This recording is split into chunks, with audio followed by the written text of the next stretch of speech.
Good evening students, कैसे हैं आप लोग।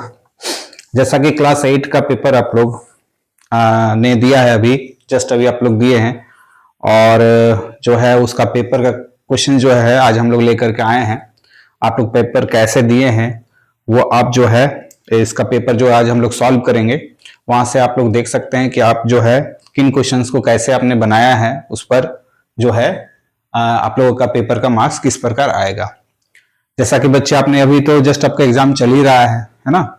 मैथ्स का पेपर जो है आप लोग कल दिए हैं, तो बहुत सारे बच्चे क्या करते हैं, बस पेपर दे देते हैं, उसके बाद उसको जो है मतलब नहीं रहता है कि पेपर में हम लोग क्या किए, कैसा हमारा रिजल्ट रहा होगा। तो जो है बच्चे ये वीडियो लेकर के आए हैं, उम्मीद करते हैं कि आप लोग इसको देख करके जो है पेपर को समझने की कोशिश करेंगे। पेपर कैसा था, उसके क्वेश्चन हम लोग जो है पेपर में कैसे लिखे हैं, नहीं लिखे हैं, तो इन चीजों को जब आप कनेक्टिविटी करोगे तो आपको जो है रिजल्ट से पहले ही आपका पेपर आपका जो है ये आपको समझ में आ जाएगा कि हमारा पेपर में क्या मार्क्स आने वाला है। तो चलिए आज हम लोग समय बिना जो है गवाए शुरू करते हैं। पेपर का पहला नंबर क्वेश्चन, एक्चुअली इस को जो है हमने जो है इमेज के थ्रू जो है इसको लाए, फोटो क्लिक करके, तो हो सकता है आपको बेटर ये दिख ना रहा हो, लेकिन फिर भी जो है इसको हम लोग क्रॉप कर लेते हैं। क्वेश्चन जैसा कि पहला नंबर क्वेश्चन है सेक्शन ए का जो है, अच्छा इस बार जो है 20 क्वेश्चन हमको लगता है कि एमसीक्यू ही आया था, है ना। जैसे 10 क्वेश्चन होता है एमसीक्यू, 10 आपको जो है आंसर करना होता है, वो 1 नंबर का ही होता है, बट जो है उसको आंसर करना रहता था। यहाँ जो है कुछ हमने रेड पेन में पहले से ही क्वेश्चन में सोल्यूशन कर लिए थे, है ना। पेपर चेक करना रहता है, इसीलिए सोल्यूशन हम लोग पहले ही कर लिए थे, तो वहां से भी आपको सोल्यूशन दिखेंगे क्वेश्चन के पेपर में, बट जो है हम लोग जो है इसको वीडियो के थ्रू आपको सारी चीजों को समझाने की कोशिश करेंगे, है ना। तो चलिए स्टार्ट करते हैं सेक्शन ए वाले पार्ट को, जो कि पहला नंबर क्वेश्चन बार बार आपको कहा जा रहा था कि एक्सपोनेंट और पावर वाले क्वेश्चंस को आप कर लो, है ना। तो वहां से ही क्वेश्चन ही आया होगा। पिछले वीडियो में आपने देखा होगा हमने एक्सपोनेंट और पावर से या रेडिकल, जो क्लास 8 में हम लोग जो है 7 क्लास में एक्सपोनेंट और पावर चैप्टर है, बट 8 क्लास में एक्सपोनेंट और रेडिकल है, तो हमने इस पर काफी हम लोग जो है क्वेश्चंस किए थे। तो चलिए पहला नंबर क्वेश्चन क्या है उस पर बात कर लेते हैं। पहला नंबर क्वेश्चन हमारे पास है रूट अंडर जो है सॉल्यूशन। क्वेश्चन जो एक्चुअली क्लियर आपको नहीं दिख रहा होगा, फिर हम यहाँ पर क्वेश्चन लिख देते हैं। रूट अंडर हमारे पास है root under 2401 equal to 7 to the power x, और हमें x का वैल्यू मांगा गया है, जैसा कि सॉल्यूशन आप देख रहे होंगे यहां दिया हुआ है। तो यहां पर हम लोग को जब भी पावर में हमारे पास x आएगा तो हमने आपको कहा था कि आपको बेस को दोनों साइड क्या करना होगा, बराबर करना होगा। तो जब अगर आप देखोगे 2401, है ना, जब इसको आप ये एलसीएम करोगे तो ये आपको आ जाएगा, चाहे इसका आप स्क्वायर रूट निकालो, क्लास 8 में तो आप पढ़े ही हो, जब इसका स्क्वायर रूट निकालोगे तो ये स्क्वायर रूट 49 आ जाएगा, है ना। ये 49 का स्क्वायर रूट है, इक्वल टू आ गया हमारे पास 7 का पावर x। और जैसा कि 49 आपको पता है, इस साइड अगर पावर में, इस साइड अगर हमारे पास 7 है तो कोशिश करना है यहां भी हमको क्या लाने के लिए, 7 में। तो इससे हम 49 को हम लिख सकते हैं 7 का पावर 2, इधर हो गया 7 का पावर x। आप देख सकते हो कि दोनों साइड का बेस क्या हो गया, इक्वल हो गया। जब बेस इक्वल हो गया तो पावर को इक्वेट कर लीजिए, है ना, इक्वेटिंग पावर, है ना। तो पावर्स को इक्वेट कर लिए तो हो जाएगा हमारे पास x का डायरेक्ट आंसर कितना आ गया, 2। तो ये ऑप्शन में आपके पास था, है ना, ऑप्शन में 2 टिक लगाना था आपको। अगर किसी बच्चे ने 2 ऑप्शन को टिक लगाया ऑप्शन बी को तो सही होगा, है ना।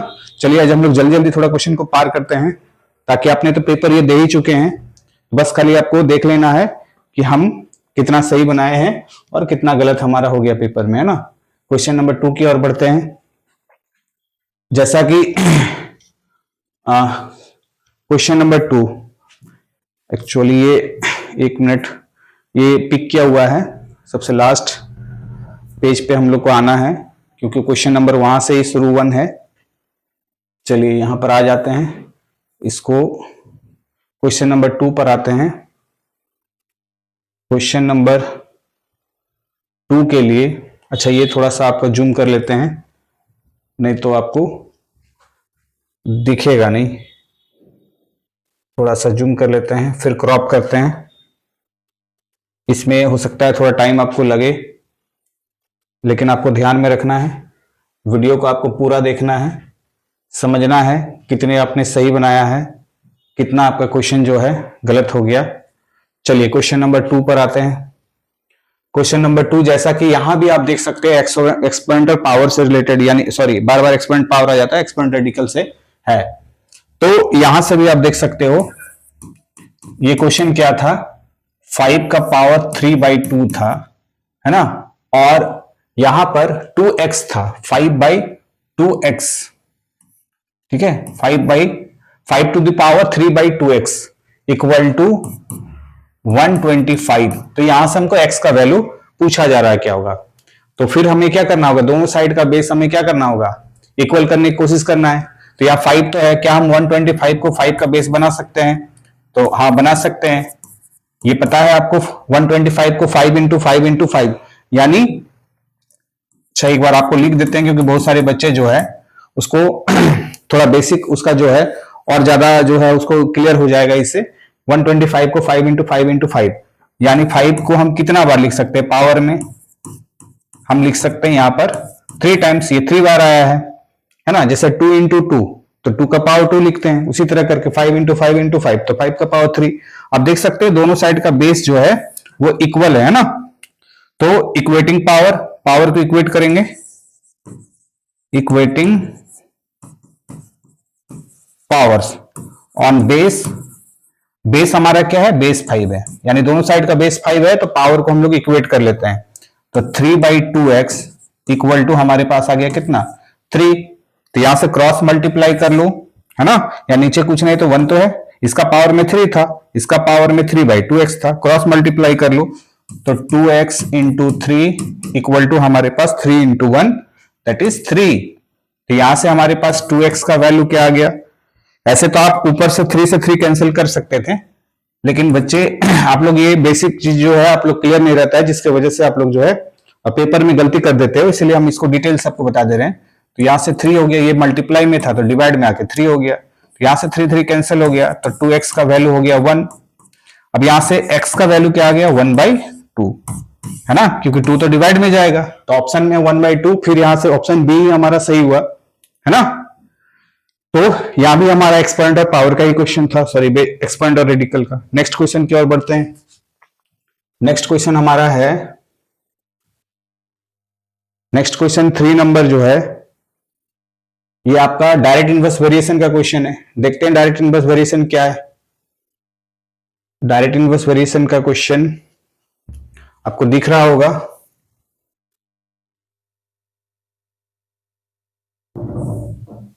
डायरेक्ट का अगर क्वेश्चन हो तो x/y equal to constant formula होता है, और इनवर्स वेरिएशन का हो तो x/y इक्वल टू कांस्टेंट होता है ना। ये चैप्टर में आप लोग डिटेल से पढ़े हो। चलिए क्वेश्चन क्या है देख लेते हैं, ये आपको दिख रहा हो क्वेश्चन, नहीं तो थोड़ा बड़ा कर देते हैं। चलिए बढ़ते हैं हम लोग आंसर की तरफ। लिखा हुआ कि 5 men can build a wall in 12 days, है ना, मतलब 5 आदमी मिलकर जो है एक वॉल को बनाता है कितना, 12 दिन में। तो आपसे फिल इन द ब्लैंक्स पूछा गया है कि कितने आदमी जो है उस वॉल को 10 दिन में बनाएगा। तो यहां से आदमी जैसे क्या हो रहा है, यहां से देखो डेज क्या हो रहा है, डेज घट रहा है ना, किसी वॉल को अगर खड़ा करे तो डेज घट रहा है, तो उसका मतलब क्या, आदमी का आपको क्या होगा, बढ़ना चाहिए ना, क्योंकि पहले आदमी 12 दिन में जो है 5 आदमी मिलकर के क्या है 12 दिन में कंप्लीट कर रहा था ना, किसी वॉल को खड़ा कर रहा था। अब वो 10 दिन में करना है, तो आदमियों की संख्या क्या होगा, बढ़ जाएगा। तो यहाँ डेज घट रहा है, आदमी की संख्या बढ़ जाएगा, तो ये इनवर्स वेरिएशन का क्वेश्चन होगा। सिंपल सी बात है। इनवर्स वेरिएशन क्या है कि एक क्वांटिटी के घटने से दूसरा क्या होता है, बढ़ता है, रिवर्स होता है, उल्टा। तो यहां पर डेज घट रहा है तो आदमियों की संख्या क्या करना होगा, बढ़ाना होगा, ठीक है। तो ये इनवर्स वेरिएशन का क्वेश्चन है। तो ये तो एमसीक्यू टाइप के क्वेश्चन है, इसलिए आपको उतना डिटेल से लिखना नहीं है, बट ये केस क्या है ना, इन दिस केस, इस केस में क्या होगा, ये इनवर्स वेरिएशन का केस है ना, इनवर्स वेरिएशन का है। ठीक है, इनवर्स वेरिएशन का केस है। तो इनवर्स वेरिएशन के लिए क्या होता है, x into y equal to हमारा कांस्टेंट, ये फॉर्मूला होता है, ठीक ना। तो आप देख सकते हो इसके लिए अगर आप लोग को इस तरह करके डब्बा बनाते हो तो यहां से भी आप देख सकते हो कैसे बनाओगे। यहां पर हमारे पास क्या था, यहां पर हमारे पास नंबर ऑफ डेज था, और यहां पर हमारे पास क्या था कि माने वर्क हमारा हो रहा है ना, तो कितने आदमी मिल करके बना रहे। तो ऐसे ही एमसीक्यू क्वेश्चन में इतना ज्यादा हम लोग जो है टाइम वेस्ट हम लोग नहीं करेंगे। सिंपल सी बात है कि यहाँ पर है 5 आदमी जो है इस काम को कितने दिन में पूरा कर रहा था, 12 दिन में पूरा कर रहा था। तो कितने आदमी जो है ना, एक्स आदमी मान लेते हैं, लेट कर लेते हैं कि एक्स आदमी जो है इसको 10 दिन में कंप्लीट करेगा, है ना। तो एक तरफ आदमियों की संख्या, इधर नीचे हम लोग जो टेबल बना रहे हो क्या चीज का बना रहे, डेज का बना रहे। तो टेबल नहीं बनाए, बस ऐसे हम लोग शो कर दिए, है ना, ताकि आपको जो है टेबल बस इसी तरह करके टेबल बनता। तो टेबल नहीं बना रहे आपको समझाने के लिए। तो इनवर्स वेरिएशन के केस में क्या होता है, ये आपस में मल्टीप्लाई हो जाता है ना, और इस साइड से ये भी मल्टीप्लाई हो जाता है। तो यहां हो जाएगा 5 इंटू 12, ये हो जाएगा x इंटू 10। तो यहां से हम लोग x का वैल्यू निकालेंगे, तो 5 इंटू 12 और डिवाइड बाई 12, डिवाइड बाई क्या आ जाएगा, 10 आ जाएगा। तो यहां पर हमारे पास कितना आ गया, 12 इंटू 5 60, और डिवाइड में आ गया 10। तो एक एक जीरो अगर कैंसिल कर लेते हैं तो कितना आ गया, 6 डेज, है ना। सॉरी, यहां पर क्या आ जाएगा, 6 मैन। तो ये 6 आदमी को उसका जरूरत पड़ेगा उस वाल को खड़ा करने के लिए, क्योंकि एक दिन घट गया या 2 दिन घट गया तो आदमी के कितना बढ़ाना होगा, एक आदमी एक्स्ट्रा और बढ़ाना पड़ेगा। तो ये हमारा इनवर्स वेरिएशन का क्वेश्चन हुआ। तो इसमें भी ऑप्शन हमारा था 6, है ना। चलिए आगे बढ़ते हैं नेक्स्ट क्वेश्चन की ओर। नेक्स्ट क्वेश्चन हमारा क्या है, तो एमसीक्यू के क्वेश्चन थे बच्चे। आपको ऐसा नहीं कि सॉल्व करके वहां पर बनाना था पेपर पे, आपको कहीं भी रफ पे काम करके जो है टिक लगाना था, बट वो सही आपका जो है होना चाहिए।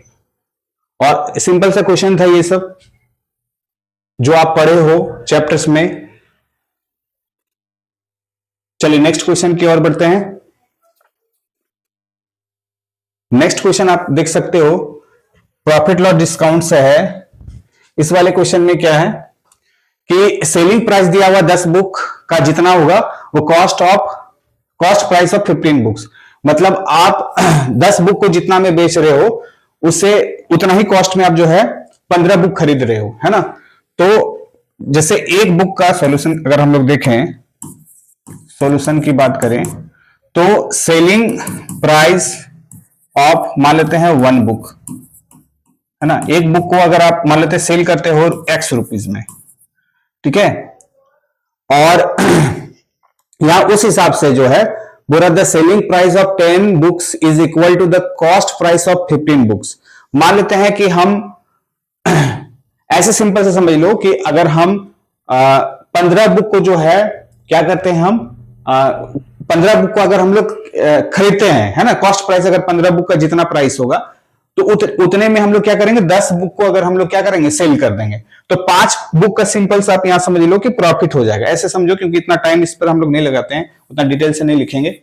यहां पर देखिए आप, selling price of 10 books equal to the cost price of 15 books. तो 15 बुक को जितना में हमने खरीदा है उतना ही पैसे में हम क्या करेंगे कि 10 बुक हम जो है सेल कर देंगे। तो 5 बुक का हमको क्या हो जाएगा, प्रॉफिट हो जाएगा ना। तो प्रॉफिट के रूप में अगर हम लोग देखें तो प्रॉफिट हमें कितना हो जाएगा, 5 बुक्स, है ना, 5 बुक्स का प्रॉफिट हो जाएगा।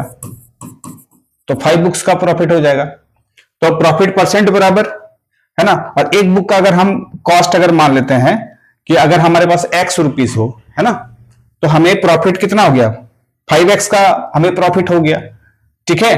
तो 5x का प्रॉफिट हुआ, और हमें कॉस्ट प्राइस कितना पड़ा है, तो हम लोग कॉस्ट प्राइस ले लेंगे 10x, क्योंकि एक का अगर हम लोग x रुपीस मान के चलते हैं, है ना, तो एक का x रुपीस मान के चलते हैं तो प्रॉफिट के रूप में तो हमें 5 बुक्स हुआ। तो यहां पर हमें प्रॉफिट परसेंट पूछा गया है, तो x लेकर अगर हम लोग बनाएंगे तो ये हमारे लिए 5x हो जाएगा, कॉस्ट प्राइस हमारे पास हो जाएगा 10x और इंटू में 100। तो यहां से x चाहो तो कैंसिल कर दो, यहां से एक जीरो कैंसिल कर दो, तो ये हो जाएगा 50%। सिंपल सा, समझने की कोशिश करो, है ना, इसमें क्वेश्चन में कुछ तो है ही नहीं। चलिए आगे बढ़ते हैं हम लोग नेक्स्ट क्वेश्चन की ओर। क्योंकि एमसीक्यू टाइप के क्वेश्चन है, इसलिए इस पर हम लोग ज्यादा उतना हम लोग बढ़ा करके सिंप्लीफाई करके लिखने का हम लोग को जरूरत नहीं है, बस आपको चीजों को सिर्फ क्या है समझना है। चलिए नेक्स्ट क्वेश्चन की ओर बढ़ते हैं। नेक्स्ट क्वेश्चन के लिए यहां 1 मिनट, ये हमारा नेक्स्ट क्वेश्चन हमारा जो है देख सकते हो 4 क्वेश्चन हो गया हमारा। नेक्स्ट हम लोग 5 क्वेश्चन की ओर बढ़ते हैं। ये 5th नंबर का, ये एल्जेब्रिक आइडेंटिटी से आ गया क्वेश्चन।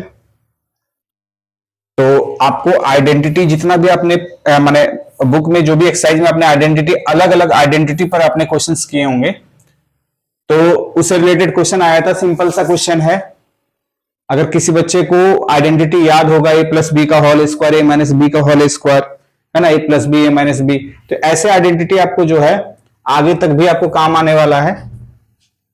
तो इसलिए काफी इंपॉर्टेंट है आपके लिए, है ना। सारा आइडेंटिटी आपको क्लास 8 में याद होना चाहिए। इसके लिए आपने प्रैक्टिस किए होंगे बहुत सारे क्वेश्चन से, वर्कशीट से। हर आइडेंटिटी पर एक एक जो है वर्कशीट दिया गया है, तो बहुत सारा क्वेश्चन भी आप लोग किए हैं। अब देखिए इसमें क्वेश्चन में क्या बोला गया है।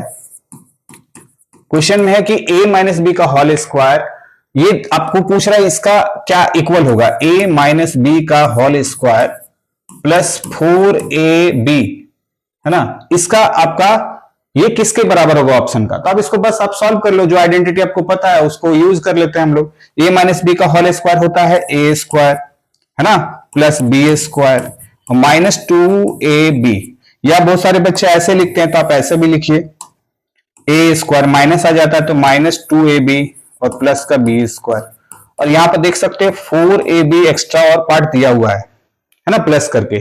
तो ये लाइक टर्म हो गया क्योंकि ab और ab यहां पर, तो 4ab में 2ab आपका क्या हो गया, सब्ट्रैक्ट हो गया ना, तो बचा हुआ पार्ट क्या हो गया, a स्क्वायर प्लस का 2ab बच जा रहा है और प्लस b स्क्वायर तो यहां था ही। तो ये आप देख सकते हो, ये आपको याद दिलाएगा a प्लस बी का होल स्क्वायर, है ना, ये क्या है a प्लस बी का होल स्क्वायर। तो ये हमारे पास किसी ऑप्शन में दिख रहा है क्या, ऑप्शन ए में आपको दिख रहा होगा a प्लस बी का होल स्क्वायर, है ना। तो इसको सॉल्व करने से a प्लस बी का होल स्क्वायर आ गया, काफी आसान था। चलिए नेक्स्ट क्वेश्चन की ओर बढ़ते हैं। तो जो आइडेंटिटी वहां लग रहा था उसको हम लोग अप्लाई कर दिए, है ना। नेक्स्ट क्वेश्चन 6 की ओर बढ़ते हैं। फिर से ये रिपीट हो जा रहा है बार बार, ठीक है। क्वेश्चन नंबर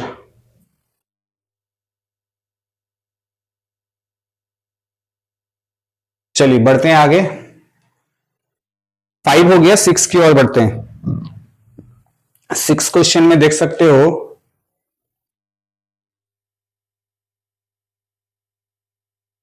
सिक्स क्वेश्चन में क्या बोला जा रहा है,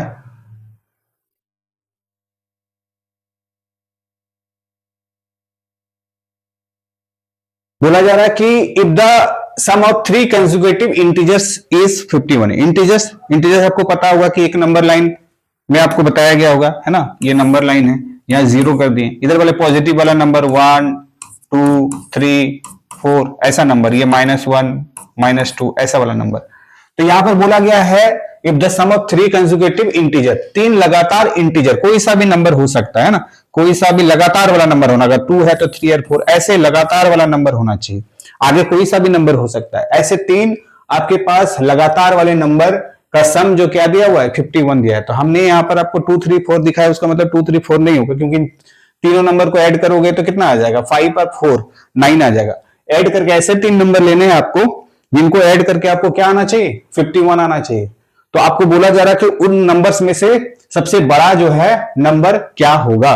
तो जब भी ऐसे क्वेश्चंस आते हैं तो इसमें डिफरेंट टाइप के होते हैं ना, कि किसी मल्टीपल, किसी खास नंबर का मल्टीपल का बारे में पूछा जाता है, तो फिर उसके लिए आपको उसके मल्टीपल्स को लेने पड़ते हैं। या तो कोई सा भी 3 नंबर आपको चाहिए, लेकिन 3 क्या होना चाहिए, लगातार वाला नंबर। तो अगर पहले नंबर को अगर हम x मान ले तो दूसरा वाला नंबर क्या होगा, उसमें से एक ज्यादा, है ना, तो x प्लस 1। फिर तीसरा नंबर क्या होगा, उसमें से एक ज्यादा, यानी x प्लस 2।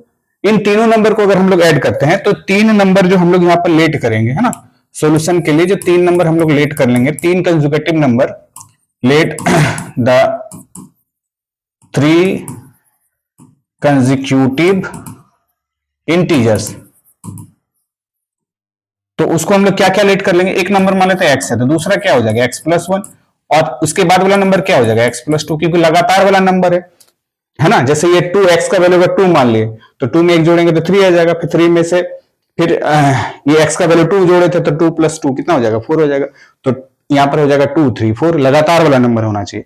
तो क्वेश्चन के अनुसार आप जाओगे तो क्वेश्चन के अनुसार क्या पूछा है, इन तीनों नंबर का सम है ना, तीनों नंबर को अगर ऐड करते हैं यानी x+1 और x+2, ये ब्रैकेट में आपको दिखा दे रहे हैं ताकि आपको 3 अलग अलग नंबर दिखे। तो ऐसे 3 नंबर को ऐड करने से क्या दे रहा है क्वेश्चन में, 51 दे रहा है। तो इन 3 में से जाहिर सी बात है ये बड़ा सा नंबर होगा, तो इस नंबर के बारे में आपसे पूछ रहा है कि कौन सा नंबर होगा। तो जब हम ब्रैकेट हटाएंगे तो सब प्लस है, तो इसलिए साइन में कोई चेंज होगा नहीं,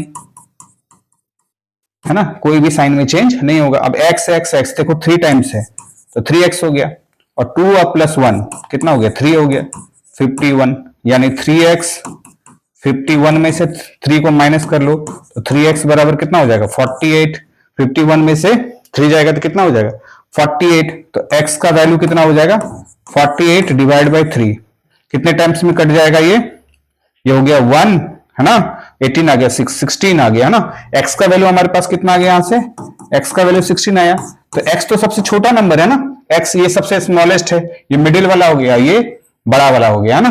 तो हमें लार्जेस्ट नंबर पूछा गया था, तो देयरफॉर लार्जेस्ट है ना इंटीजर, तो लार्जेस्ट इंटीजर क्या हो जाएगा x+2 माने थे ना, तो x का वैल्यू 16 है, प्लस का 2 यानी क्या आ गया 18, ये हो गया हमारा लार्जेस्ट नंबर, ठीक ना। तो यहां पर ऑप्शन में है हमारा 18। अगर स्मॉलेस्ट नंबर पूछता है तो 16 हो जाता है, बड़ा नंबर पूछा था इसीलिए 18 हो गया। ये 3 तरह का नंबर है, सबसे छोटा, सबसे बड़ा। चलिए इस टाइप के आपको जो है लीनियर इक्वेशन वाले चैप्टर में आपको मिलेंगे, बहुत सारा क्वेश्चन है। तो बच्चे ये एमसीक्यू में पूछा जा रहा है, इस बात को आपको ध्यान में रखना है। आप लोग प्रैक्टिस किए होंगे क्वेश्चंस की, ऐसी बात नहीं है कि आप इसको नहीं बना सकते हैं। ये बार बार क्यों आ जा रहा है, ऐसे चेंज क्यों हो जा रहा है, अच्छा रुकिए 1 मिनट, ठीक है, वहां हमको पॉज करके रखना था, 1 मिनट। हम लोग क्वेश्चन नंबर कहां तक पहुंच गए हैं, 20 क्वेश्चन पहले हम लोग वीडियो में देख लेते हैं। एमसीक्यू टाइप के जो 20 क्वेश्चन है वो पहले देख लेते हैं। क्वेश्चन नंबर हम लोग का कहां तक हो गया था, 6 तक हो गया, 7 की ओर बढ़ते हैं, ठीक है। अच्छा इसको थोड़ा सा हम पहले पॉज कर लें, नहीं तो फिर ये 8 नंबर क्वेश्चन के लिए फिर से स्टार्ट करना पड़ जाएगा। चलिए पेपर पे पहले ही हमने ये सारा सॉल्यूशन आपको मैंने करके रख लिए हैं, ताकि कॉपी करेक्शन तो करना पड़ता है ना। तो बच्चे ये हमने वीडियो आपको इसलिए बना रहे हैं कि आप पेपर जो है दे करके आपको सोना नहीं है ना, आपको जग के रहना है कि आपने क्या नंबर लाया है, नहीं नंबर लाया है, ये आपको पता होनी चाहिए, है ना। चलिए नेक्स्ट क्वेश्चन की ओर बढ़ते हैं। डिग्री पूछा है, पॉलिनोमियल चैप्टर आप लोग पढ़े हो क्लास 8 में, तो पॉलिनोमियल में डिग्री क्या होता है। तो जो भी हमारा, सबसे पहले तो पॉलिनोमियल क्या होता है, पॉलिनोमियल एक अलजेब्रिक एक्सप्रेशन है, उस एक्सप्रेशन का जो हमारा वेरिएबल, दैट मींस यहां पर आपको वेरिएबल के रूप में x दिखाई पड़ रहे हैं, है ना। तो वेरिएबल के ऊपर में जो हमारा पावर होता है यानी डिग्री जो होता है वो नॉन नेगेटिव होना चाहिए, ये आपका डिफिनेशन में आपको समझाया गया होगा। तो वहां हमें पहले सबसे पहले तो यहां पर एक पॉलिनोमियल बना लेना है और देखना कि x का सबसे पावर में क्या है, नॉन नेगेटिव वाला नंबर होना चाहिए, है ना। तो पहले तो ये क्वेश्चन में ही दिया हुआ है कि एक पॉलिनोमियल है, तो आपको चेक करने की जरूरत नहीं है कि ये पॉलिनोमियल है या नहीं। तो पॉलिनोमियल है, बस खाली आपको देखना है कि x के ऊपर में डिग्री सबसे बड़ा कितना है ना। पॉलिनोमियल चेक करने के लिए यही होता है कि ये पॉलिनोमियल है या नहीं है, वो क्लास 9 में भी आप डिटेल से पढ़ोगे, पॉलिनोमियल वहां भी है। तो फिलहाल अभी आपको सिर्फ डिग्री चेक करना है। तो डिग्री के लिए देखिए यहां पर क्या है, आपके पास है x² - 9, एक यहां पर है, और दूसरा क्या है x - 2x + 3, एक यहां पर है। तो देखो डिग्री तो हम डायरेक्ट ही निकाल सकते हैं, बस ये दोनों को मल्टीप्लाई करने से मेरे पास आ जाएगा, लेकिन पूरा पॉलिनोमियल आप कोशिश करो इसको सॉल्व करने के लिए, ताकि आप हम समझा पाए कि इसका सबसे ये पॉलिनोमियल किस रूप में दिखाई पड़ेगा और साथ ही साथ इसका डिग्री क्या होगा। तो यहां से मल्टीप्लाई करेंगे, सबसे पहले एक्स स्क्वायर का मल्टीप्लाई अगर हम करें x square minus 2x plus 3, पहले इसको फॉर्मेट आपको दे देते हैं ताकि आपको मल्टीप्लाई बच्चे जो है ऐसे ही आप लोग हैबिट बना के रखते हो। फिर पहले एक्स स्क्वायर का मल्टीप्लाई इसके साथ, फिर माइनस का माइनस, फिर 9 का multiply x square minus 2x plus 3। Maximum बच्चे इसमें माइनस प्लस में गलती करते हो। देखो जहां जब नेगेटिव पहले आ जाए ना तो उसमें थोड़ा सा आप जब हर जगह अगर प्लस हो तब तो कहीं कोई आपको परेशानी नहीं है, लेकिन नेगेटिव अगर आ जाता है तो उसको आपको जो है रूल के अनुसार ही आपको जो है मल्टीप्लाई करने हैं, है ना। तो सबसे पहले तो ये इसको मल्टीप्लाई करोगे तो x का पावर 2 और x का पावर 2 तो x का पावर 4 हो जाता है। ये एक्सपोनेंट रेडिकल आप लोग पढ़े हैं chapter, same base power add हो जाएगा। यहां पहले हमारे पास प्लस है फिर माइनस है, तो ये चार चीज को आप भूलो नहीं, है ना। अगर आपके पास प्लस इंटू प्लस तो आपके पास प्लस, है ना। फिर आपके पास माइनस इंटू माइनस तो भी प्लस हो जाता है, और इन दोनों साइन में से कहीं भी अगर एक नेगेटिव हो जाए तो रिजल्ट हमारा नेगेटिव आता है ना। ये हो गया प्लस इंटू माइनस माइनस। तो इस चीज को आप लोग जो है बस यही तो है आपके लिए जहां से आपको सॉल्व करने हैं। तो बच्चे ब्रैकेट का मतलब इंटू ही हुआ। अब देखो यहां पर प्लस माइनस माइनस हो गया, और यहां से 2 से 2 और सेम बेस यहां पर x और यहां x दोनों बेस सेम है तो पावर ऐड होगा, यहां 2 बार यहां 1 बार, 3 बार हो गया ना पावर में। ठीक है, ये मल्टीप्लाई आप लोग को डिवाइड के लिए भी काम आता है।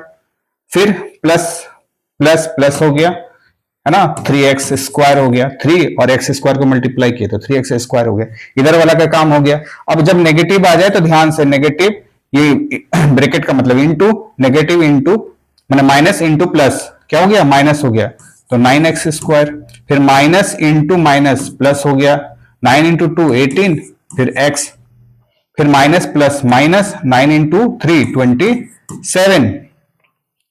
अब आपको क्या करना है, लाइक टर्म ढूंढने हैं, है ना, एक जैसा पावर वाला। तो x का पावर 4 और कहीं नहीं है, 3 और कहीं नहीं है, इसलिए भी अलग से आपको लिखना है।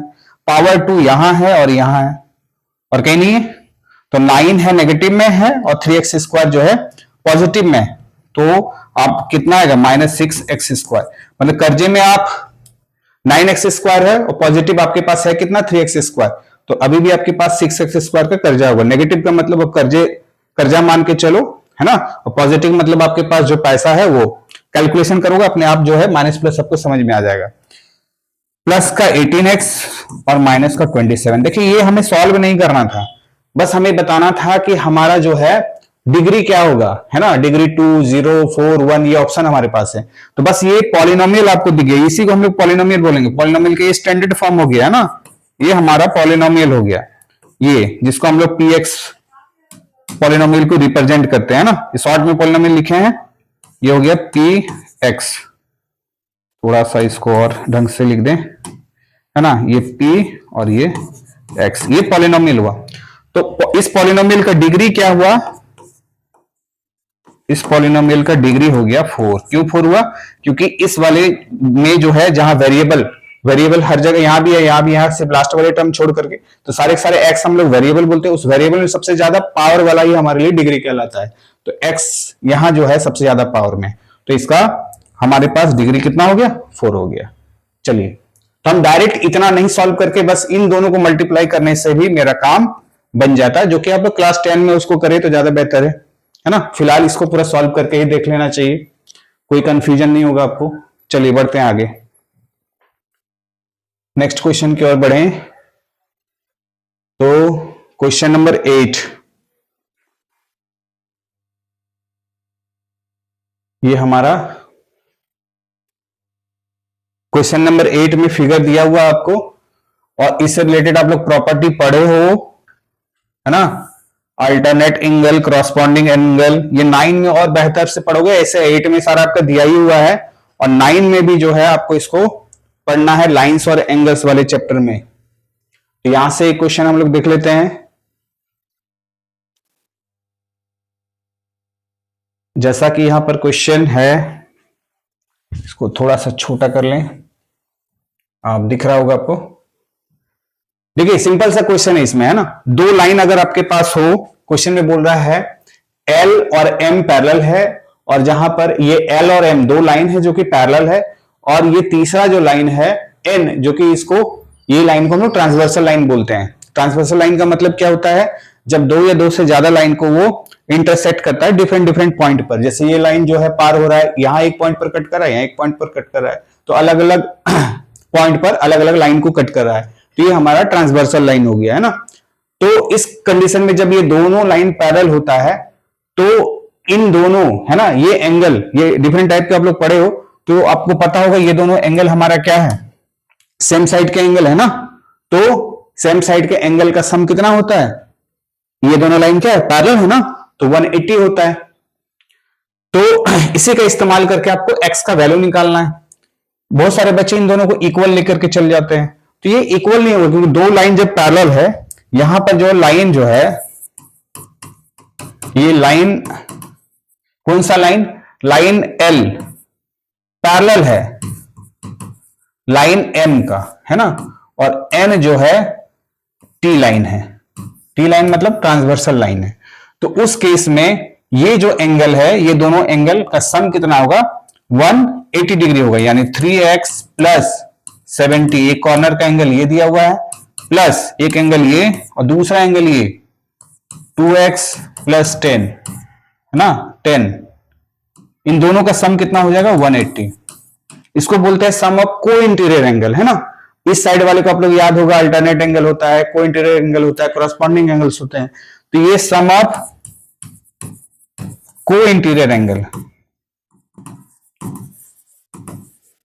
एंगल्स है ना, सम ऑफ को इंटीरियर एंगल्स। तो इसको ब्रैकेट सब प्लस में है तो अलग अलग कर लें, 3x plus 70, 2x plus 10 equal to 180। अब 3x और 2x कितना आ गया, 5x आ गया, ये हो गया 80 इक्वल टू 180, है ना। अब सॉल्यूशन देखिए यहां पर 180 में से फिर ये इक्वल को साइड इसको ले जाएंगे तो फिर 80 सब्ट्रैक्ट हो जाएगा, तो 5x इक्वल टू कितना हो गया, 100 डिग्री आ गया। अब यहां से हमें x का वैल्यू निकालना है, x इक्वल टू हो जाएगा आपके पास 100 डिवाइड बाई 5, कैंसिल करेंगे 20 टाइम्स में क्या आ जाएगा, सॉल्व हो जाएगा। तो 20 आ गया x का वैल्यू, बस x का ही तो वैल्यू मांगा है। अगर एंगल मांगता कि इस एंगल का वैल्यू क्या होगा, इस एंगल का वैल्यू क्या होगा, इसका ऑप्शन शायद हमने क्रॉप करके नहीं किया है, तो साइड ऑप्शन देख लेंगे। अगर ऑप्शन कोई बोला होगा x का वैल्यू, हालांकि क्वेश्चन में इन the given figure L is parallel to M और N is a transversal, then the value of x is, सिर्फ x का वैल्यू पूछा गया है तो 20 डिग्री होगा। अगर एंगल पूछ लेता दोनों का तो x का वैल्यू पुट कर देते हैं और एंगल बता देते हैं। चलिए नेक्स्ट क्वेश्चन की ओर बढ़ते हैं। नेक्स्ट क्वेश्चन क्या है, अब जो है 10 नंबर क्वेश्चन होने वाला है। 9 तक हम लोग कंप्लीट कर चुके हैं। देखिए क्वेश्चन बहुत ज्यादा टफ नहीं था, जैसा कि बच्चे का कहना है कि क्वेश्चन सर पेपर में बहुत टफ क्वेश्चन आया था। बच्चे आप जो पढ़े हुए चैप्टर को अगर आप रिवाइज करके जाते हो तो आई थिंक जो है कोई टफ क्वेश्चन नहीं है ना। लेकिन अगर आप रिवाइज नहीं करते हो तो आपको कोई सा भी क्वेश्चन आपको टफ नजर आएगा। और सबसे बड़ी बात है बच्चे, आपका बेसिक कॉन्सेप्ट क्लियर होना चाहिए। छोटे छोटे चीजों को जो है उसको आपको, जब भी आपको लगे कि ये हमारे लिए नया है तो उसको आपको माने नोट कर लेना चाहिए और रिवीजन पर रखना चाहिए, है ना, ताकि फिर वो कभी आपके पास फिर दोबारा आए तो आप उसको जो है आपको याद आ जाएगा ना कि कैलकुलेशन कैसे होता था, नहीं होता था। अब जैसे अभी इससे पहले जिस क्वेश्चन को हम लोग यूज किए, बच्चे जब टीचर पढ़ाए होंगे आपको या हम ही आपको पढ़ाए हैं मान लेते हैं, तो हमने सारा उस समय आपको बताया था कि भाई अल्टरनेट एंगल किसको बोलते हैं, को इंटीरियर एंगल किसको बोलते हैं। फिर आप उसको अगर रिवीजन पे नहीं रखोगे बच्चे तो फिर वो आपके लिए तो नया ही ना हो जाएगा, है ना। फिर आपके पास पेपर पे जब क्वेश्चन आता है तब आपको टफ लगने लगता है। तो रिवीजन तो आपको करना है बच्चे। अब टीचर कहेंगे तभी रिवीजन करोगे तो भी तो मतलब है कि आपका पेपर अच्छा नहीं जाएगा ना। तो टीचर तो बोलते ही हैं, लेकिन आपको जो है रखना है रिवीजन पे, है ना। चलिए नेक्स्ट क्वेश्चन हम लोग आ गए क्वेश्चन नंबर 9 पर। 9 पर आते हैं। देखिए क्वेश्चन नंबर 9 में क्या है, एक फिगर आपको दिया है क्वाड्रिलेटरल, है ना। अब इसमें बोला कि x प्लस वाई का वैल्यू आप बताओ क्या होगा। इस क्वाड्रिलेटरल में जो है कोई टाइप नहीं बताया कि ये क्वाड्रिलेटरल क्या है, लेकिन आप देख सकते हो कि चारों एंगल का कहीं ना कहीं आपके पास दो एंगल का वैल्यू दिया है और सिंपल सा दो एंगल आपको पूछा जा रहा है उनका सम, तो हमें ये तो प्रॉपर्टी पता होना चाहिए ना कि किसी क्वाड्रिलेटरल में जो इंटीरियर एंगल का सम होता है वो 360 होता है। उस 360 में दो एंगल आपको मिल गया, बाकी दो एंगल पूछ रहा है। तो ये तो आपको मतलब कोई भी बच्चा का थोड़ा सा भी मतलब अगर उसको रिवाइज पे रखा होगा या थोड़ा सा भी वो पढ़ा होगा तो वो आसानी से बना सकता है। कहने का मतलब ये है कि आपके पास एबीसी नाम तो कुछ दिया हुआ नहीं है, तो जो भी है ये क्वाड्रिलेटरल है ना। इन दिस क्वाड्रिलेटरल हम बोल सकते हैं ना कि x plus 60 degree plus y और प्लस 110 इक्वल टू 360 डिग्री। क्यों? Sum of interior angles of any quadrilateral, कोई कैसा भी क्वाड्रिलेटरल हो ना, sum of interior angles of any quadrilateral is 360 degree. ये आप लोग प्रूव भी किए हो है ना, कोई भी क्वाड्रिलेटरल हो उसके इंटीरियर एंगल का सम 360 हो। तो जो बच्चा इसको अगर आप दिमाग में रखोगे तो आसानी से बन जाएगा। अब सिंपल सी बात है कि देखो x और y सारे प्लस में, तो x प्लस y को एक साथ रख दिए और 60 और 110 को अगर सम करेंगे तो 170 डिग्री हो गया ना, 170 डिग्री, तो 170 हो गया इक्वल टू 360। अब यहां से x प्लस y का वैल्यू हम नहीं निकाल सकते हैं, 360 और माइनस 170 सब्ट्रैक्ट करो, सब्ट्रैक्ट करने पर कितना आएगा, 0 से 0, 16 में 17 चला गया तो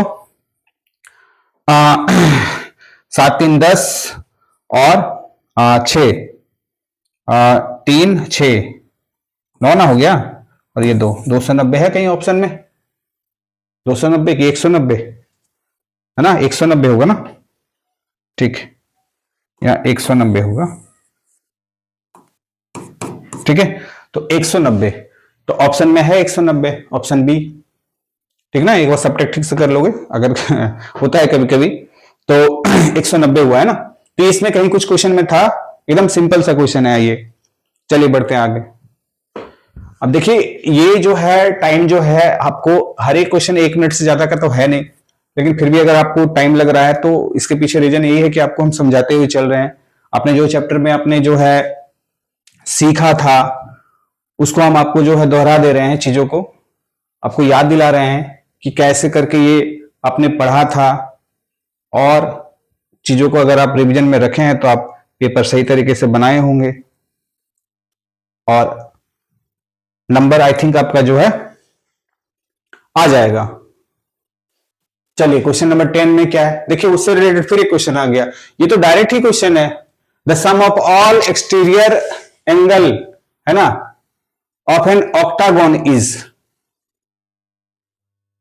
अच्छा वहां हमने क्वाड्रिलेटरल लिया था ना, हाँ ठीक है। देखिए पॉलीगॉन और क्वाड्रिलेटरल में अंतर है ना, क्वाड्रिलेटरल मतलब सिर्फ 4 ही एंगल होगा, और पॉलीगॉन के लिए क्या होता है ना कि अगर 5 साइड का अगर हमारा कोई पॉलीगॉन है तो उसके इंटीरियर एंगल जो है वो बदल जाते हैं। तो इससे पहले जो क्वेश्चन था वो इंटीरियर एंगल से रिलेटेड क्वेश्चन था कि चारों एंगल का जो है सम 360 होगा, और वहां था क्या कि हमारा क्वाड्रिलेटरल था, लेकिन किसी भी पॉलीगॉन के लिए चाहे वो क्वाड्रिलेटरल हो, पेंटागन, हेक्सागोन हो, तो ये आपको ध्यान में रखना है कि इस क्वेश्चन के लिए कि कोई सा भी अगर हमारा पॉलीगॉन है और उसके बाहर का एंगल का सम हमेशा 360 होता है। लेकिन पेंटागन में ऐसा नहीं कि इंटीरियर एंगल का सम जो है वो 360 होता है। सिर्फ क्वाड्रिलेटरल में, जैसे ट्रायंगल में तीनों एंगल का सम कितना हो जाए, जैसे 3 एंगल है तो 3 एंगल का 180 होता है, अगर क्वाड्रिलेटरल है तो 360 होता है, पेंटागन है तो 540 होता है, ऐसे करके आप जो पढ़े होंगे। लेकिन एक्सटीरियर एंगल की बात करें तो यहां सिंपल सी बात है, आप इसको डायरेक्ट टिक लगाओ, इसमें आपको सॉल्यूशन करने की जरूरत ही नहीं है, यही प्रॉपर्टी है आपका, है ना, यही प्रॉपर्टी है कि आपके पास the sum of all exterior angle of an octagon, चाहे ऑक्टागोन हो या पेंटागन हो या कोई क्वाड्रिलेटरल हो, उसके एक्सटीरियर एंगल का सम जो है 360 होगा। तो इस पर तो कोई है ही नहीं, आपको बस खाली यही प्रॉपर्टी है आपके पास, है ना। प्रॉपर्टी आप पढ़े हो कि sum of exterior angle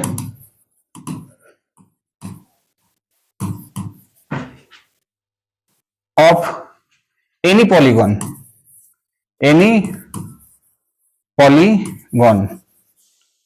is 360।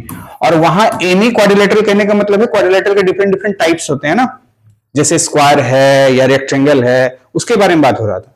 और एनी पॉलीगॉन का यहाँ मतलब है चाहे वो आपका क्वाड्रिलेटरल हो, चाहे पेंटागन हो या हेक्सागन हो, उनके बारे में बात हो रहा है। तो सारे एंगल, जैसे अगर ट्रायंगल की बात कर लें, है ना, तो अगर ट्रायंगल की भी बात कर लें तो थोड़ा सा इसका फिगर, और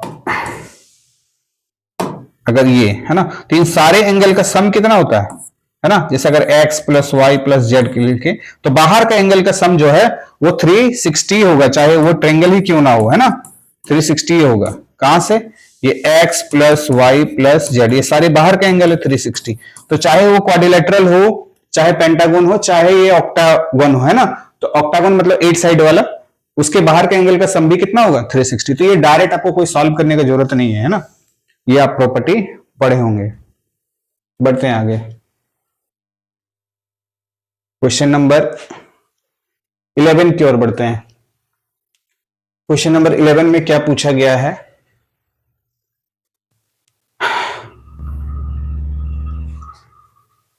क्वेश्चन नंबर 11 में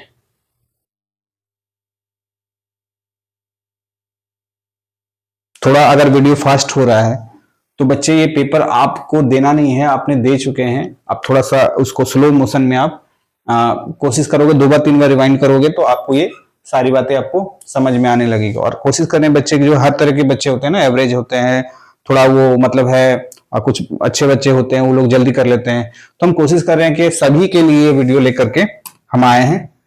चलिए क्वेश्चन नंबर 11 की ओर बढ़े।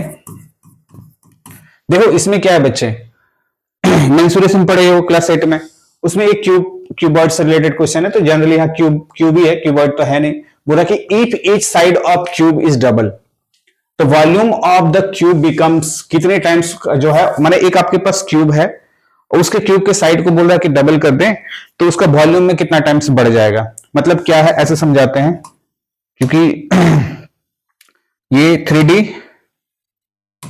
आपके पास एक क्यूब है ना, सिंपल से समझ लो, और इसके साइड को अब हमको डबल करना है तो थोड़ा सा बड़ा बनेगा, है ना। जस्ट समझ लो जो साइड है उस साइड का जस्ट हमको बड़ा लेना है, तो 2 गुना ले लिया हम लोग। अगर ये हमारा x है ना, ये हमारा x है, तो ये हमारा 2x होगा। तो वॉल्यूम ऑफ क्यूब क्या होता है ना, volume of cube, volume of cube क्या होता है, ये साइड का क्यूब होता है ना, साइड को मतलब लेंथ ब्रेथ हाइट इसका तो तीनों बराबर ही होता है, L B और H तीनों बराबर होता है। अगर x ही माने तो x into x length breadth height को मल्टीप्लाई करना रहता है ना, तो x क्यूब हो गया। अब यहां पर जो है, जो चेंज हुआ है ना, ये डबल कर दिए, तो डबल करने के बाद इसका वॉल्यूम क्या हुआ, वॉल्यूम क्या हो गया हमारा इसका, वॉल्यूम ऑफ न्यू क्यूब, क्योंकि उसका साइड को तो चेंज कर दिया हम लोग ना। तो इसके लिए हमारे पास क्या होगा, 2x into 2x into 2x, इसका भी तो एल बी और एच बराबर ही होगा ना, तीनों तो, दोनों तो क्यूब ही है ना, तो लेंथ भी ब्रेथ भी और हाइट भी इसका भी है ना 2x और हाइट भी 2x, इसका x इसका x इसका x। तो उस केस में इसका वॉल्यूम क्या हो जाएगा, 2 3 टाइम्स है तो 8 हो गया और x का क्यूब हो गया। आप देख सकते हो कि यहां से ये कितना टाइम्स बढ़ गया, यहां से यहां कितना टाइम्स बढ़ गया, 8 टाइम्स ना बढ़ा, 8 टाइम्स, ठीक है, तो 8 गुना बढ़ गया। ये सिंपल सी बात है, साइड को अगर 2 गुना कर देंगे तो उसका वॉल्यूम कितना हो जाएगा, 8 गुना बढ़ जाएगा। चलिए बढ़ते हैं, आसान सा क्वेश्चन था।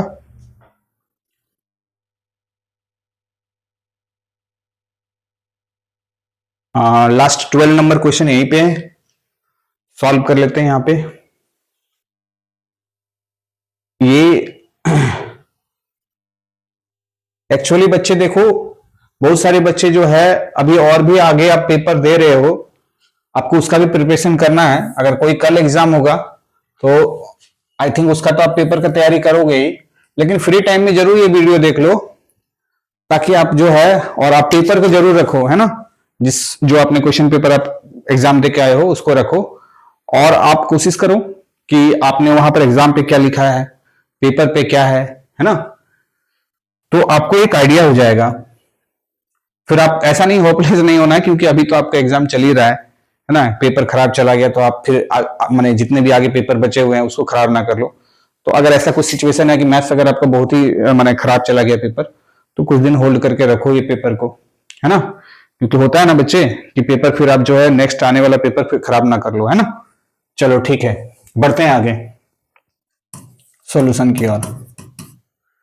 बोला जा रहा है the radius of the cylinder with curved surface area 704 centimetre square and height is 16 centimetre is. तो रेडियस सबसे पूछा जा रहा है। एक आपके पास सिलेंडर है जिसका कर्व सरफेस एरिया दिया हुआ है और हाइट दिया हुआ है ना, तो आपको रेडियस बताना है। तो सारा जो है बच्चे देखो ये सिंपल सा क्वेश्चन है। एक तो पहला तो आप समझ लो कि एमसीक्यू टाइप के क्वेश्चन उतना ज्यादा आपको काम नहीं करना रहता है ना। ये आपको रेडियस पूछा है ना, कि रेडियस क्या होगा, ये रेडियस आपसे पूछा जा रहा है। और क्वेश्चन में हाइट जो है वो 16 सेंटीमीटर है, 16 सेंटीमीटर, ठीक है। और इस सिलेंडर का curve surface area, curve surface area का मतलब क्या होता है? कर्व सरफेस एरिया का मतलब ऊपर नीचे छोड़ दो, इस साइड का एरिया है ना, ये साइड का एरिया जो है ये दिया हुआ है।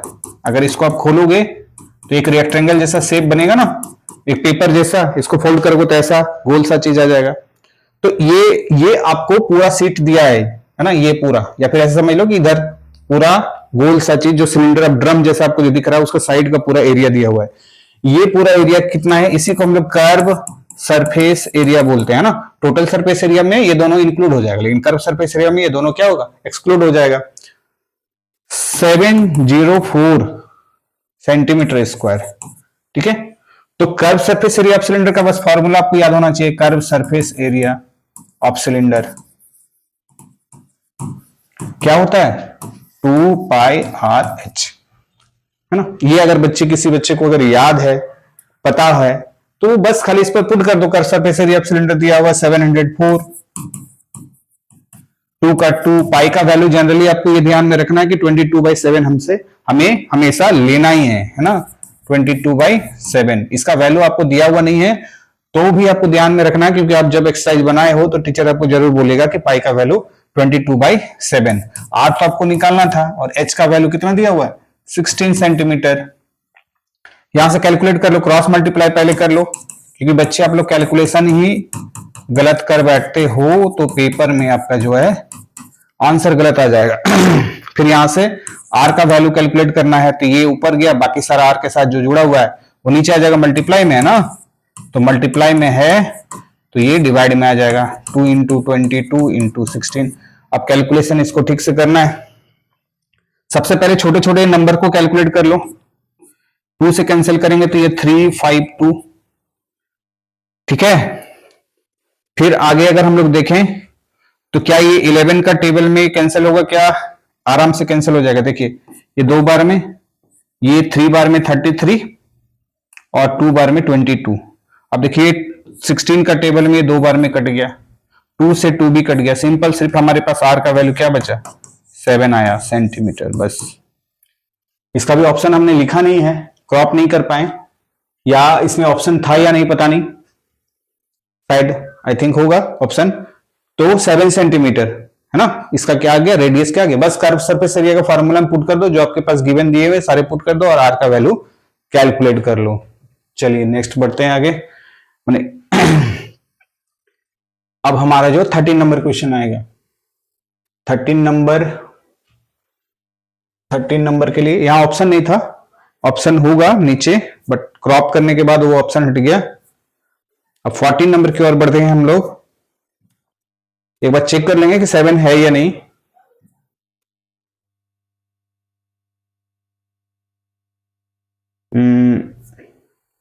काफी क्वेश्चन है। अच्छा 12 नंबर का आई थिंक यहीं पर ऑप्शन है, 7 सेंटीमीटर है ना। चलिए क्वेश्चन नंबर 13 पर आते हैं। ये आपका पाई चार्ट जो है, अच्छा इस क्वेश्चन में थोड़ा सा जो है प्रिंटिंग मिस्टेक है, वो डायग्राम पर है ना। क्या मिस्टेक है वो आपको बताते हैं, पहले इसको क्रॉप कर लें।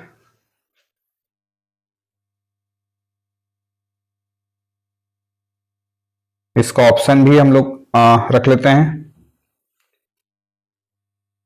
जैसा कि यहां समझने की कोशिश करो, देखो ये पूरा तो पूरा जो सर्कल जो है 360 एंगल का होता है, ये तो सबको पता है। इसमें से 45 दे दिया है और 120 दे दिया है। तो देखो अगर 45 हो गया तो बचा हुआ पार्ट हमारे पास क्या हुआ है ना, बचा हुआ पार्ट हमारे पास 360 में से जो बचा हुआ, तो यहां का तो कोई एंगल हमारे पास दिया हुआ नहीं है ना, यहां का कोई एंगल हमारे पास दिया हुआ नहीं है।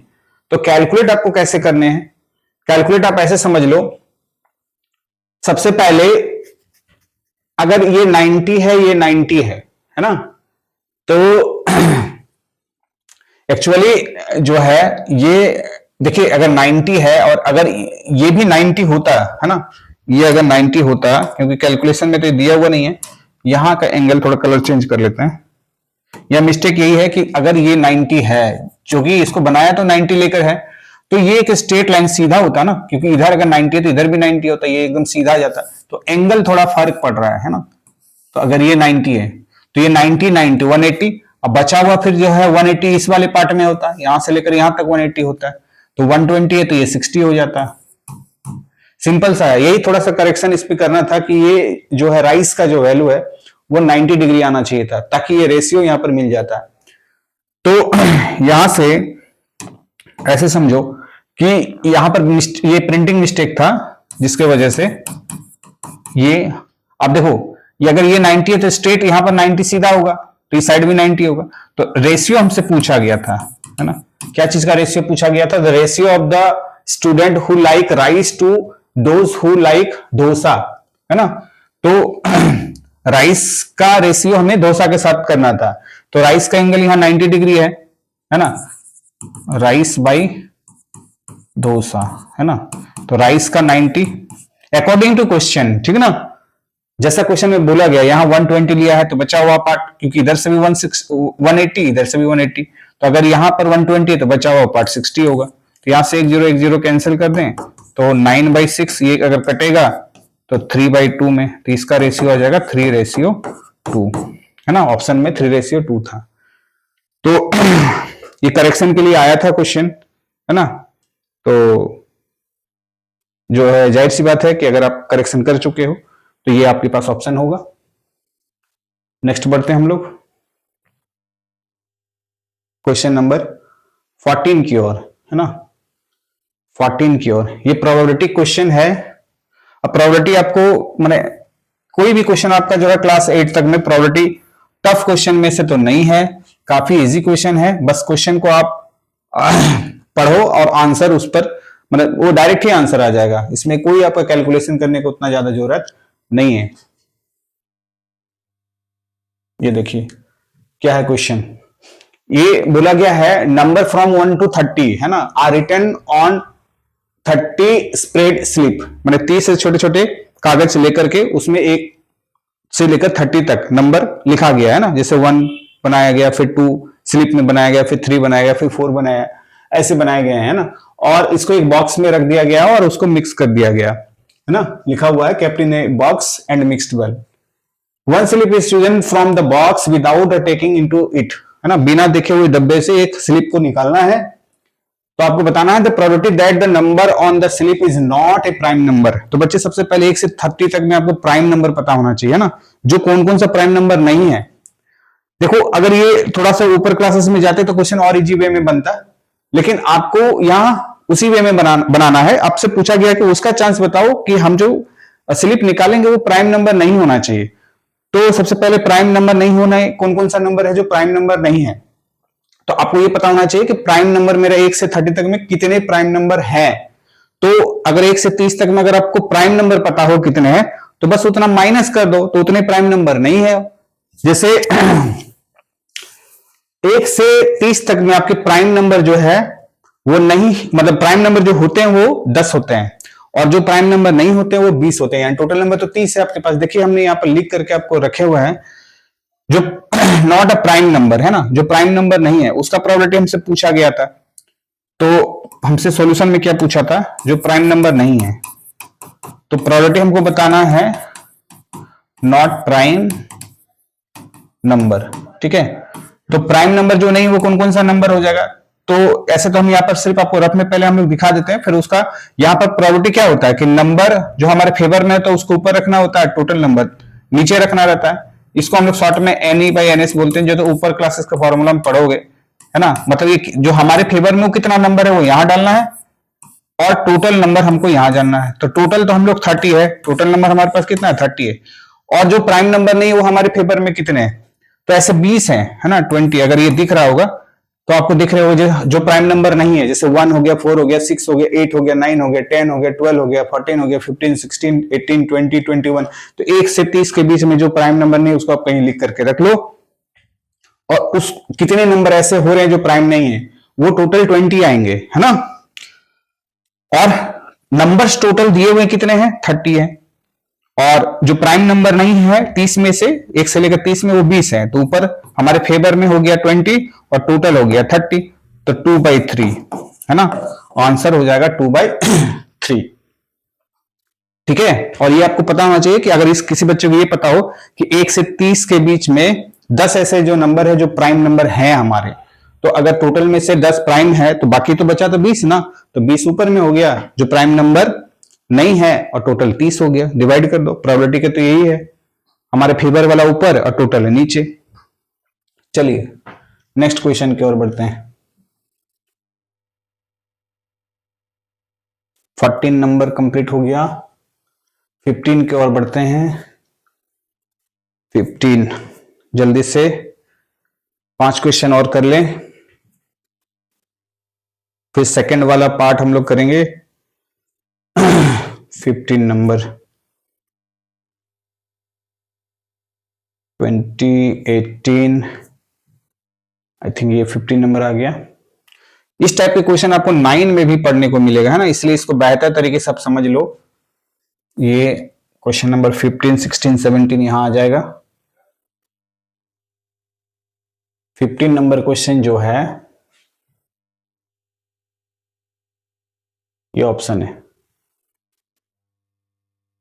तो फिर वही आपके जो कॉन्सेप्ट आपको दिए थे, दो पैरेलल लाइन है और ट्रांसवर्सल लाइन का यूज करके जो प्रॉपर्टी होता है उसका यूज करके आपको बनाना है। तो देखो यहां पर दिया है in the given figure A B जो है सी डी का पैरेलल है ना।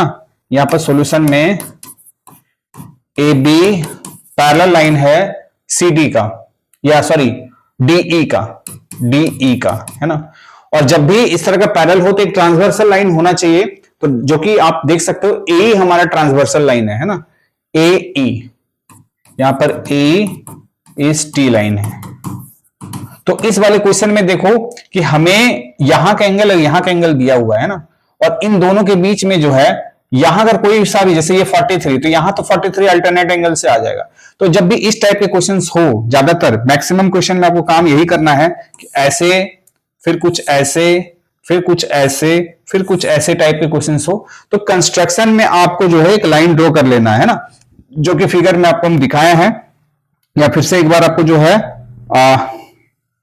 कलर करके बता देते हैं। यहां आपको दिख रहा होगा, ये कलर ले लेते हैं, सॉरी यहां पर ये देखिए यहां जो है आपको दिख रहा होगा कि हमने एक ड्रॉ किया है, लेट कर लिया है, तो वही हम लोग फिगर का इस्तेमाल करेंगे। या आपको सॉल्यूशन के लिए रखते हैं कि एक लाइन हम लोग ड्रॉ कर लिए हैं। ड्रॉ करने से क्या हो गया, यहां पर ड्रॉ कर लिए,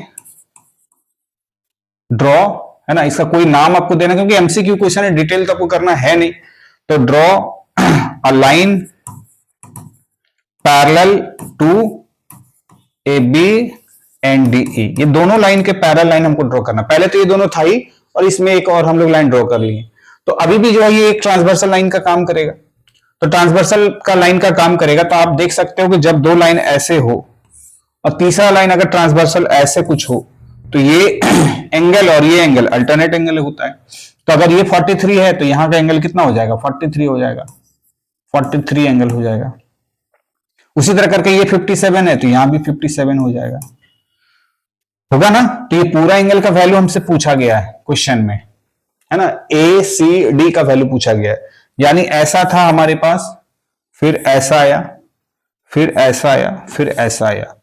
तो यहां हम लोग जो है अल्टरनेट एंगल का यूज करके, ये देखिए यहां का अल्टरनेट एंगल ये वाला यूज हो गया और यहां वाला अल्टरनेट एंगल यहां यूज हो गया। ठीक है। अब ये कंप्लीट एंगल जो है आप देख सकते हो, ये जो कंप्लीट एंगल है ए सी और डी, ये कंप्लीट एंगल का वैल्यू यहां से यहां तक हुआ। यहां का वैल्यू 43 आया था और यहां का वैल्यू 57 आया था। अगर इन दोनों को अगर हम लोग ऐड कर दें 43 डिग्री और प्लस 57 डिग्री, तो ऐड करके हमारे पास टोटल वैल्यू आ जाएगा 100 डिग्री, है ना। तो ऑप्शन में 100 डिग्री था तो ये 100 होगा। अल्टरनेट यहां का यूज कर लिया, अल्टरनेट यहां का, पूरा एंगल को ऐड कर दिया, 100 डिग्री आ गया। ठीक है, चलिए आगे बढ़ते हैं। नेक्स्ट क्वेश्चन हमारा है, फिर यहां से हमारे पास जो है एल्जेब्रिक आइडेंटिटी आ गया। अच्छा, इसको डायरेक्ट हम यहीं पर सॉल्यूशन, अच्छा क्रॉप करना पड़ेगा। क्वेश्चन नंबर, एक मिनट, हाँ ठीक है, क्रॉप कर लेते हैं। दो क्वेश्चन को साथ ही साथ क्रॉप कर लेते हैं ताकि दोनों क्वेश्चन, क्वेश्चन नंबर 16 और क्वेश्चन नंबर 17 आपको एक साथ बता दिया जाए। क्वेश्चन नंबर 16 और क्वेश्चन नंबर 17 दो क्वेश्चन एक ही साथ ले रहे हैं।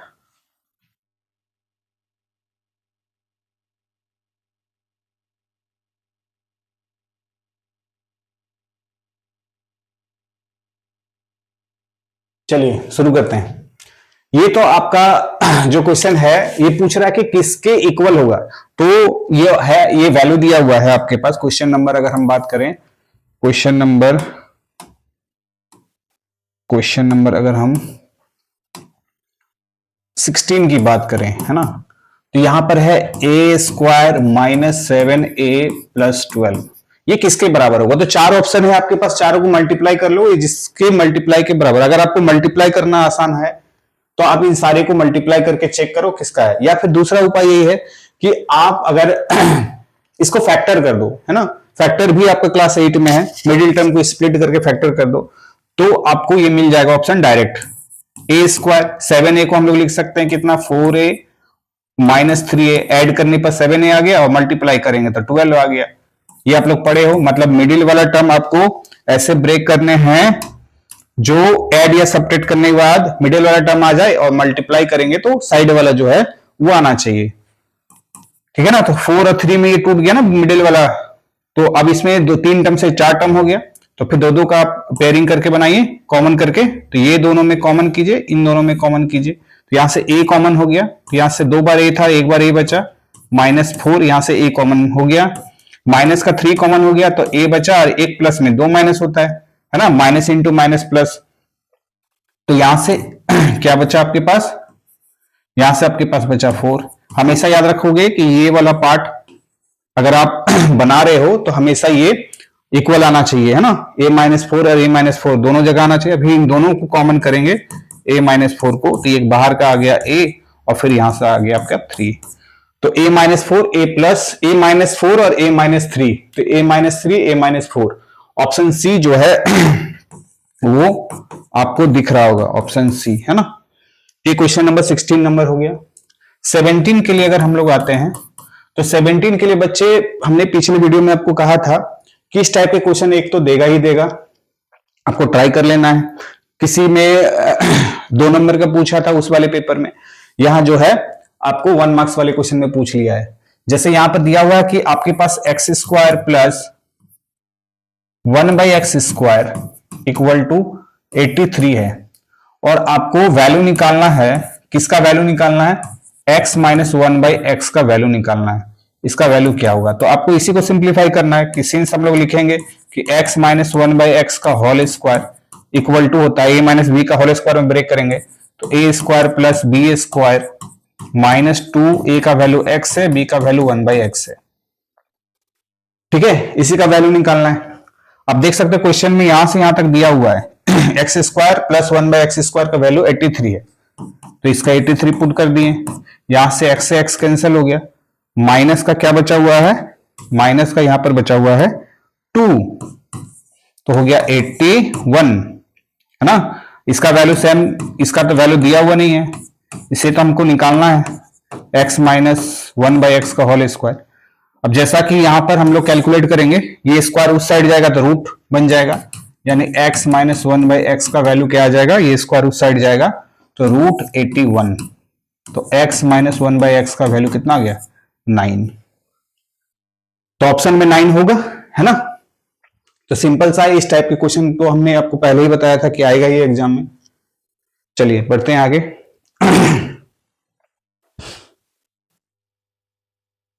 नेक्स्ट क्वेश्चन जो है 17 तक तो हम लोग का हो गया। अब 18, 19, 20 देखना है। 3 क्वेश्चन, जिसमें से 2 तो हमारा असर्शन रीजन बेस्ड क्वेश्चन होगा। एक देख लेते हैं जल्दी से। ये आ गया हमारा 17 हो गया, 18, 19, 20 ये देखना है। इसको थोड़ा सा हम लोग जूम कर लेते हैं।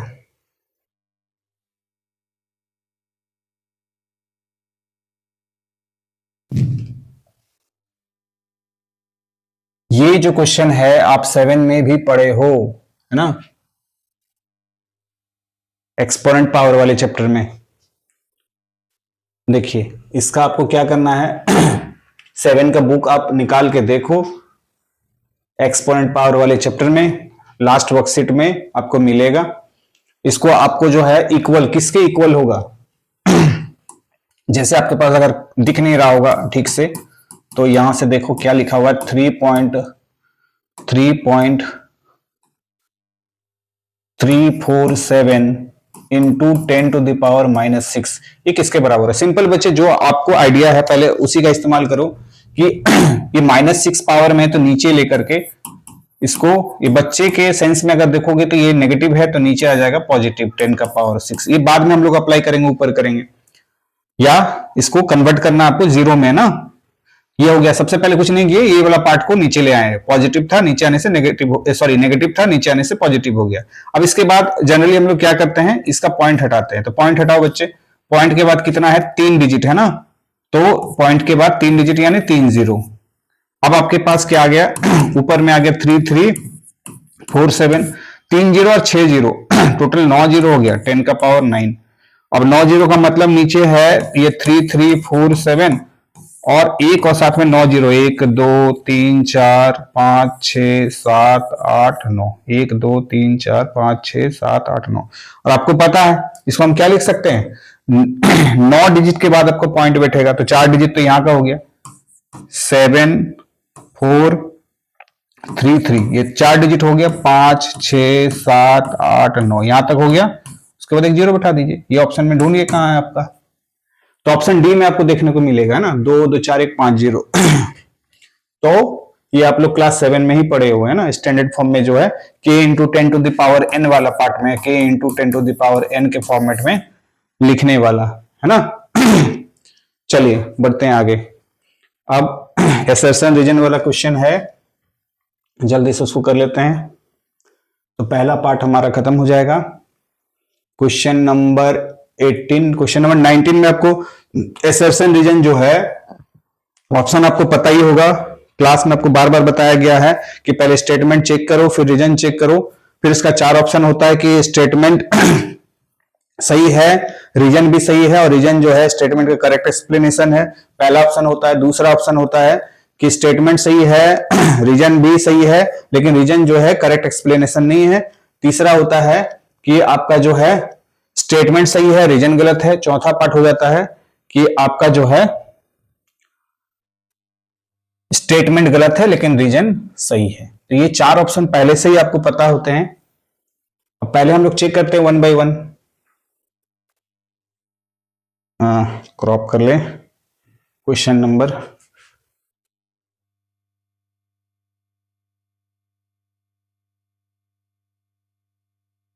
वीडियो में ऐसा नहीं कि बहुत आसान से वीडियो बन जाता है, इसके लिए काफी मेहनत लगता है तो इसको बेकार नहीं जाने देना है।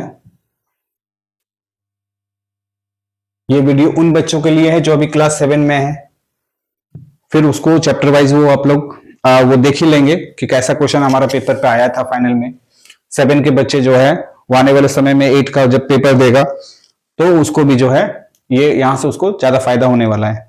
चलिए क्वेश्चन स्टेटमेंट माने असर्शन, जो स्टेटमेंट उसको हम लोग चेक करते हैं वो सही है कि नहीं, क्वेश्चन नंबर 19 के लिए ना। तो असर्शन वाला पार्ट जो है वो क्या है, बोला the cube root of -512/3⁻9, cube root किसका क्यूब रूट -8/27। यानी क्वेश्चन में ये बोला कि अगर इसको हम क्यूब करेंगे तो क्या ये आएगा या नहीं आएगा? तो आएगा, जाहिर सी बात आएगा। क्यों आएगा देख लेते हैं। देखिए बोला कि इसका क्यूब ये है कि नहीं, क्वेश्चन में बोल रहा है द क्यूब ऑफ दिस, है कि नहीं, इसका क्यूब ये है, ये बोल रहा है स्टेटमेंट में। मतलब इसको अगर क्यूब करेंगे तो ये आएगा। तो देखते हैं, -8/27 का क्यूब करने से ये आना चाहिए। तो -8 इंटू -8 इंटू -8 और डिवाइड बाई 27 इंटू 27 इंटू 27। तो देखो negative 3 times, odd number of times अगर नेगेटिव आता है, odd multiple of odd negatives आते हैं तो नेगेटिव रह जाता है। और मल्टीपल करेंगे अगर नेगेटिव का इवन नंबर तक, तो वो नेगेटिव क्या होता है, पॉजिटिव में कन्वर्ट हो जाता है। यानी आपको काउंट कर लेना है, 1 2 3, 3 मतलब 3 आ गया, यानी ऑड नंबर आ गया, मल्टीपल है तो नेगेटिव रह जाएगा। और 8 इंटू 8 इंटू 8 अब मल्टीप्लाई करके देखो 520 12 आ जाएगा, है ना। तो ये पार्ट तो आ गया। 27 को हम 3 इंटू 3 इंटू लिख सकते हैं 3 टाइम्स। फिर आगे 27 है तो इसको भी 3 टाइम्स लिखे। फिर आगे एक 27 है तो उसको भी 3 टाइम्स लिखेंगे। तो आप देख सकते हो -512 तो था ही, और ये 9 टाइम्स आ गया, यानी 3 का पावर 9। यानी स्टेटमेंट वाला जो पार्ट है वो क्या है, वो सही है। अब हम लोग रीजन वाला चेक करते हैं। पूरा फॉर ए पॉजिटिव इंटीजर, किसी भी पॉजिटिव इंटीजर के लिए, है ना, इसको ग्रीन से करते हैं आप लोग। रीजन वाला पार्ट, रीजन वाला पार्ट देखिए, बोल रहा है कि for any positive integer x, x मेरा क्या है, कोई पॉजिटिव इंटीजर है। तो यहां पर जो है -x टू द पावर 3, इसका अगर क्यूब करेंगे तो क्या -3√x आएगा या नहीं आएगा। सबसे पहले ये देखो कि x मेरा क्या है, फॉर एनी पॉजिटिव इंटीजर, किसी पॉजिटिव इंटीजर के लिए। अगर पॉजिटिव इंटीजर के लिए क्या होता है, हमने अभी आपको कहा कि नेगेटिव अगर हो, है ना, नेगेटिव हो और उसका क्यूब करें तो क्या होगा, वो नेगेटिव बाहर आ जाता। तो ये नेगेटिव तो बाहर आ गया, और नेगेटिव बाहर आने के बाद क्या है कि क्यूब रूट ऑफ x हो गया।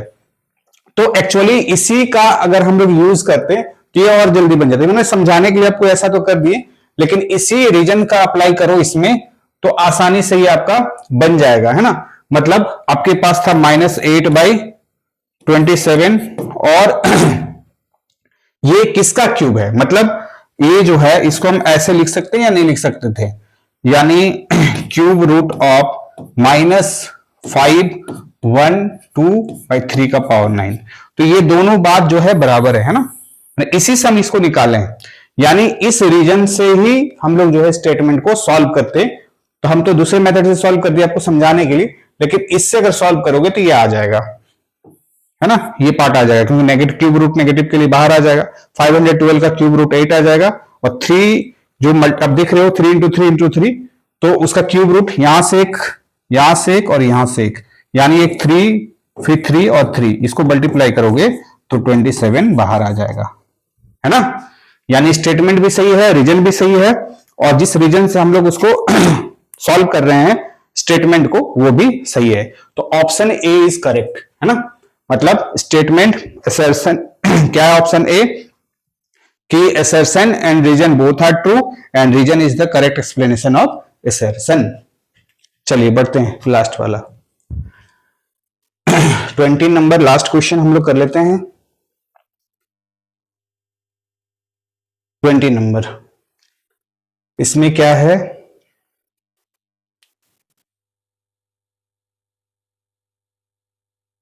ये मेंसुरेशन से आई थिंक उठाया है क्वेश्चन। देखिए यहां पर क्या बोला जा रहा है, यहां पर जो है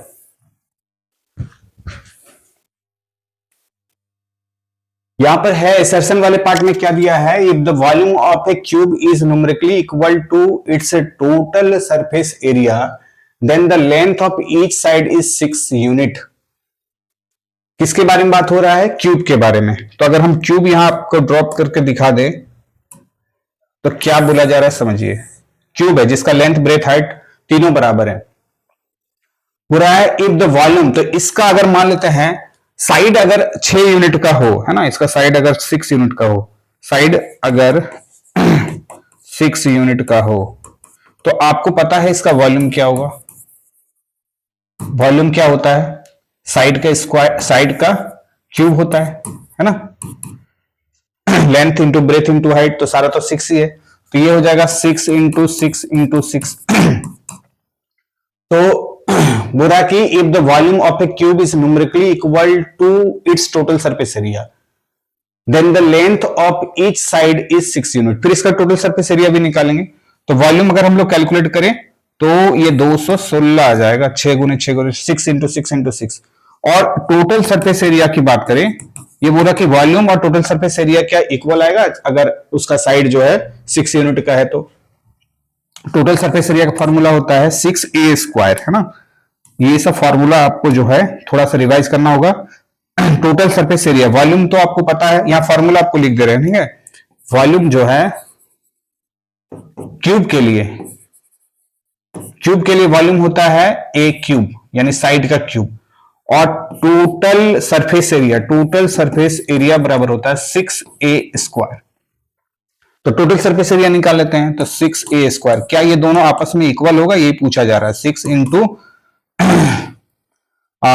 इंटू साइड कितना है, साइड 6 है ना, 6 इंटू, तो 6 का स्क्वायर, आई थिंक वहां पेपर में हमने कुछ गलत लिखा है, 6 इंटू 6 का स्क्वायर। तो ये भी 6 इंटू 6 इंटू 6 आ गया, यानी कितना आ गया 216। तो हम लोग न्यूमेरिकली देख सकते हैं कि वॉल्यूम और टोटल सरफेस एरिया इक्वल आ गया ना। ये वॉल्यूम और टोटल सरफेस एरिया इक्वल आ गया। कब, ये कब इक्वल आया, जब, है ना, दोनों का मतलब क्यूब का साइड क्या था, साइड ऑफ क्यूब क्या था 6 था, है ना। साइड ऑफ क्यूब कितना था 6 यूनिट। यानी पहला वाला तो स्टेटमेंट सही है ना। तो अच्छा यहां पर ठीक है लिखे, वो स्पेलिंग में कुछ गड़बड़ है, टी की जगह एफ हो गया है, ठीक है। साइड ऑफ क्यूब कितना है 6 यूनिट। तो पहला स्टेटमेंट सही हो गया। सेकंड हमसे पूछ रहा है the lateral surface area of cube is 6 into side. तो lateral surface area of cube, ये फॉर्मूला नहीं होता है ना, 6 इंटू साइड स्क्वायर, ये तो हमारा टोटल सरफेस एरिया का फॉर्मूला होता है। तो बस यही पर गलत है, ये वाला पोर्शन गलत है, मतलब रीजन हमारा क्या है, ये रीजन वाला पार्ट जो है, रीजन वाला पार्ट गलत है। क्योंकि लेटरल सरफेस एरिया मतलब चारों साइड का होता है ना। तो लेटरल सरफेस एरिया क्यूब का होता है 4a स्क्वायर, जो कि दिया हुआ है यहाँ पर 6a स्क्वायर। उसका मतलब है कि हमारा स्टेटमेंट जो है ट्रू है, लेकिन रीजन जो क्या है वो फॉल्स है। तो ऐसा ऑप्शन हमको सी में देखने को मिलेगा, ऑप्शन सी, है ना। ऑप्शन जो है, ऑप्शन क्या हो गया सी, ये ऑप्शन हमको मिलेगा।